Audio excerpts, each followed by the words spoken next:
உங்கள் வாழ்க்கையில் எத்தனை சோதனைகள் வந்தாலும், பிரச்சனைகள் வந்தாலும், போராட்டங்கள் வந்தாலும் பயப்படாதீங்க. ஆண்டவருடைய பாதம் இருக்கிறது. கர்த்தர் நம்மோடு தான் இருக்கிறார். இதை விசுவாசிங்க. தாவீது அப்படியாக வந்த போராட்டத்திலெல்லாம் அவர் மகிமையாக ஜெயம் கொள்ள காரணம் என்ன? கர்த்தர் மேல் வைத்த விசுவாசம். அவர் சொன்ன வார்த்தைகளை பாருங்களேன்.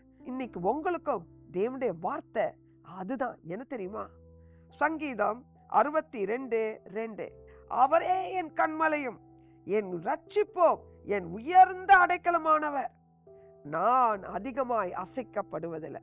நீங்க சொல்லுங்க, தைரியமா சொல்லுங்க. என்ன பிரச்சனை இருந்தாலும் நீங்க கர்த்தர் உங்க கண்மலைன்னு சொல்லுங்க. அவர் தான் ரட்சிப்புன்னு சொல்லுங்க. அவர் தான் அடைக்கலன்னு சொல்லுங்க. என்ன தெரியுமாக்கும்?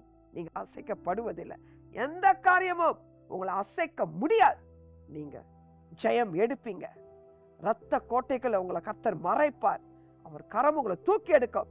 கர்த்தருடைய கண்களில் உங்களுக்கு கிருபை கிடைக்கும். உங்கள் இருதயம் கலங்காது இருப்பதாக விசுவாசத்தோடு காரியங்களை செயல்படுங்க. கர்த்தருடைய கிருபை உங்கள் மேல் இருப்பதாக.